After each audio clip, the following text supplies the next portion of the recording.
A única pergunta que fica na cabeça da gente é: como chegamos a esse ponto? Se você fosse hoje o presidente da República, você fecharia o Congresso Nacional? Não há a menor dúvida, daria golpe no mesmo dia. Pela memória do coronel Carlos Alberto Brilhante Ustra. A minha continência, a bandeira americana. Dizendo que as urnas são plenamente confiáveis. Se são, dá um tapa na minha cara. O Supremo Tribunal Federal perdeu as condições mínimas de continuar dentro daquele tribunal. A Justiça Eleitoral acaba de confirmar a vitória de Luiz Inácio Lula da Silva. Atos de vandalismo foram registrados no centro da capital federal. Em 6 de dezembro de 22, um documento com um plano para assassinar Lula, Moraes e Alckmin foi impresso no Palácio do Planalto. Fala pessoal, essa delegação de parlamentares brasileiros está aqui nos Estados Unidos, na capital americana, para trazer um pouquinho da realidade do que vem acontecendo no Brasil. Half the population of our country understands that Brazil is no longer a democracy. More than half of the congressmen also believe that. Nós temos tido reuniões aqui também com líderes, com parlamentares. Inclusive me dá o boné aí para colocar, que eu vou colocar aqui em homenagem a ele. E bom que me ajuda também, porque a minha orelha aqui já era. Já tá em outra. Irei me licenciar sem remuneração para que possa me dedicar integralmente e buscar as devidas sanções aos violadores de direitos humanos. Donald Trump anuncia a tarifa de 50% para o Brasil, 50%. É por isso que não haverá recuo. E o nosso aliado, ele é muito forte. O Trump não vai recuar diante do Alexandre de Moraes. Se houver o cenário de terra arrasada, pelo menos eu estarei vingado desses ditadores de toga. Pois é, e aí dizem que não, que a democracia hoje é que já não existe mais no país, porque Bolsonaro está preso, prisão domiciliar. A democracia existiu antes, quando ele ameaçava a justiça, exaltava a ditadura, porque ele é um filhote da ditadura e órfão da ditadura. Me diga uma coisa, o ministro Jair, ou o ministro Jair, o ministro Alexandre de Moraes, podia ter feito o que ele fez ontem, decretando a prisão preventiva do ex-presidente Jair Bolsonaro?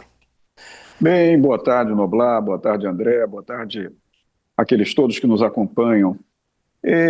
Ministro Alexandre de Moraes, que é o relator, ele havia, no mês de julho, lá na meada do mês passado, estabelecido um conjunto de medidas cautelares penais em desfavor do ex-presidente Bolsonaro, e ali ele já consignara que, acaso houvesse descumprimento daquelas cautelas impostas, Noblar, que ele certamente, sem titubeio, faria progredi-las para a prisão preventiva.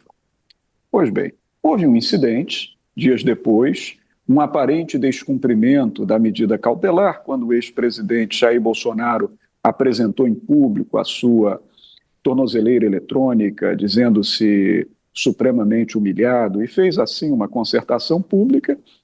Examinou-se se aquilo seria uma violação ao conjunto das medidas cautelares. Moraes examinou e disse que não, que era um fato isolado, que não se tratava de violação, mas que, se aquilo se repetisse, seria decretada a prisão preventiva.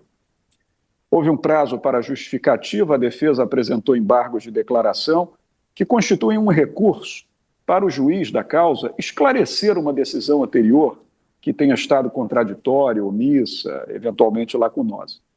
O ministro Moraes, curiosamente, rejeitou os embargos, dizendo que não havia nada a esclarecer, mas passou 7 páginas esclarecendo a extensão da medida cautelar.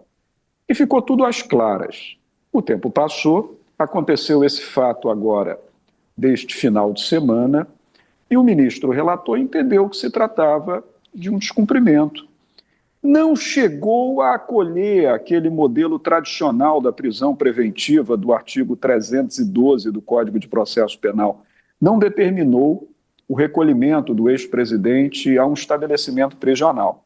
Optou por subir um só degrau, não 2 degraus, e decidiu por uma prisão domiciliar.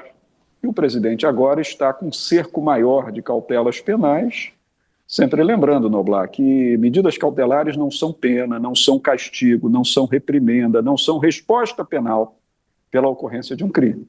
São medidas cautelares voltadas para preservar a ordem pública, ou a instrução processual, ou a plenitude de uma investigação. Então, sua pergunta foi: Moraes poderia fazer o que fez? Processualmente, sim. Não é que minha opinião seja favorável, mas processualmente ele tem autoridade para fazê-lo, ele tem autoridade para tomar a medida que tomou, com base no Código de Processo Penal, e assim o fez. Mas, na sua opinião, se justificava o Moraes ter feito o que fez? Veja, Noblar, o ministro havia estabelecido entre as cautelares fixadas em desfavor do ex-presidente, uma que eu considero até a principal, que era a não utilização de redes sociais dele, ex-presidente, nem de terceiros, como se suas fossem. Sim, até porque o ministro não poderia impedir que terceiros usassem redes sociais. Primeiro, pela liberdade de expressão. Segundo, que um líder político como Jair Bolsonaro não tem como controlar 60 milhões de pessoas. Então, que ele não poderia usar rede social de terceiros. Mas ele poderia dar entrevistas a emissoras de rádio, televisão, à imprensa escrita, falada. Isso não foi proibido e o ministro Moraes deixou claro que poderia. O que ocorreu? Agora, nesse manifesto de Copacabana, de São Paulo, o filho fez a ligação e pediu que ele deixasse um recado para os seus correligionários, e ele deixou uma saudação, um cumprimento aos correligionários. O filho lançou esse fato na sua rede social. O filho, o senador aqui pelo meu estado, Flávio Bolsonaro, lançou na sua rede social e logo depois apagou a publicação feita. Aí que está o ponto. E aí Moraes interpretou o quê? Que se Flávio Bolsonaro fez a publicação e apagou, é porque ele teve consciência da ilicitude da publicação.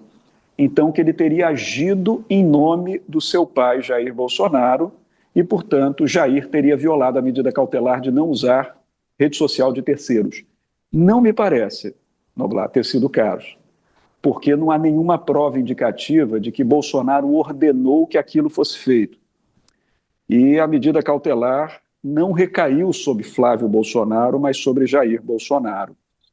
Então, assim, a impressão que eu tenho, já que você perguntou a minha impressão sobre, é que essa progressão para a prisão domiciliar foi desnecessária, até porque ela constitui, Noblar, uma espécie de lenha que se coloca na fogueira do extremismo da direita, que quer colocar no átrio público o Supremo Tribunal como um adversário, um inimigo, né? Eu achei desnecessária essa decisão, mas quem decide é o juiz. Você não acha que a partir do momento que o Bolsonaro... Eu também achei que... Não é que eu achei desnecessário, mas eu acho que põe lenha na fogueira, com certeza. Mas você não acha que, de consciência, porque o Bolsonaro gravar um vídeo a pedido do filho, ele achava que o filho ia fazer o que com o vídeo? Guardar no WhatsApp dele? O filho publicizaria esse vídeo. Esse vídeo, logicamente, não faz sentido, pelo menos na minha cabeça, o Flávio Bolsonaro pedir um vídeo para o Bolsonaro faz o vídeo e esse vídeo não é divulgado. Então eu concordo que não foi a rede do Bolsonaro e que não foi... E a gente não pode afirmar que o Bolsonaro pediu para que ele fizesse aquilo.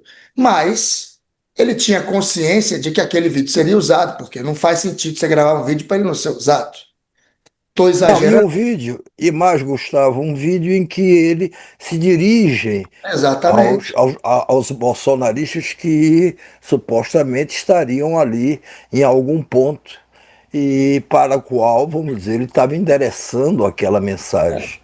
O texto do vídeo é muito claro nesse sentido. É um texto do vídeo de exaltação, pela liberdade, pelo não sei... Então, assim...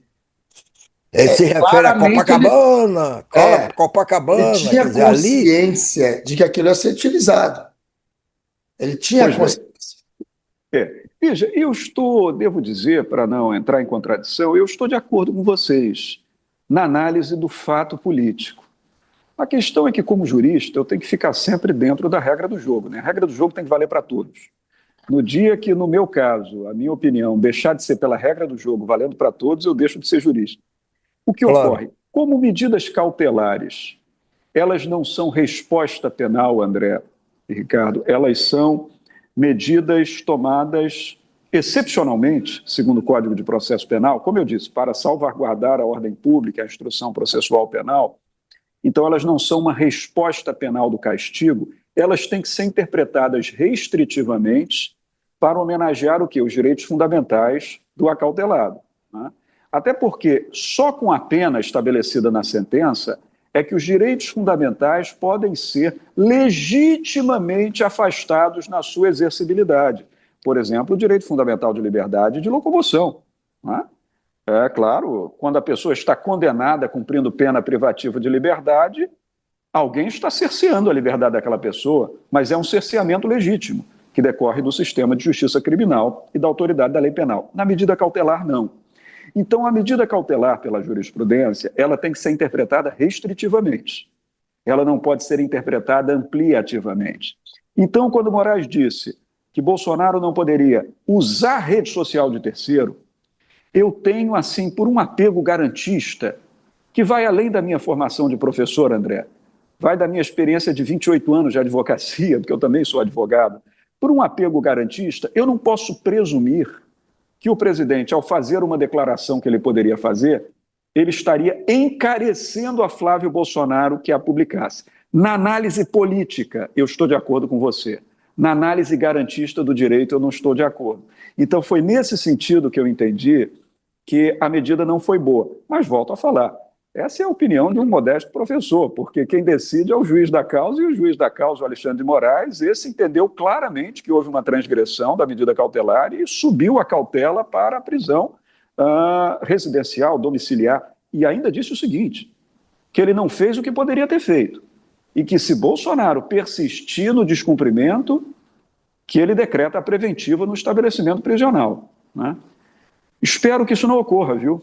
Porque isso faria um incêndio na base eleitoral bolsonarista e eu desconfio, agora sim, André, agora eu estou me permitindo fazer análise política. É o que os bolsonaristas desejam. Talvez eu acredite mais que Bolsonaro quisesse essa reação de Alexandre de Moraes para se martirizar, para se vitimizar, do que propriamente que o filho publicasse a mensagem para transmitir uma mensagem política aos seus correligionários. Eu, nesse ponto, acredito mais nesse campo da maldade humana, de aproveitar o fato processual para criar a condição de uma vítima que incendeia bases eleitorais. Acho que a gente tem um acordo aí. Eu acho que eu concordo com a sua análise. Eu acho que não foi uma ingenuidade, não foi um acidente, não foi um... Não, eu acho que ali é caso pensado e a ideia é tentar mexer com o país, tentar incendiar o Congresso, que é o que, inclusive, você vê, logo depois disso, toda uma reação da oposição, que a gente passou o dia inteiro vendo no Congresso hoje. Essas coisas, elas não são desconexas, nem desconectadas, e elas geralmente são planejadas. Esse é o método, inclusive, né?